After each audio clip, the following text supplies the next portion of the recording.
काहींना माझे खूप व्हिडिओ खटकतात आणि मग ते मला फालतू कमेंट करतात.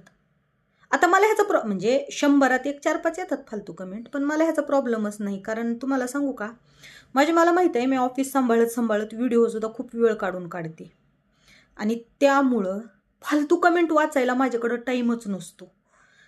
तर जे फालतू कमेंट करतात ना त्यांना सांगते, तुमचा वेळ तुम्ही नका वाया घालवू. आणि त्यांना राग का येतो, तर मी प्रत्येक वेळा दारुडेवर तरी बोलते, किंवा तुम्ही प्रत्येक वेळा पुरुषांनाच दोष देताय, किंवा तुम्ही सासूच्याच विरोधात बोलताय. मग तुम्हाला सासू नाही का, तुम्ही तसेच आहात का, तुम्ही असेच आहात का. तुम्हाला माझ्या बाबतीत काहीच माहीत नाहीत ना, काहीच माहिती नाही.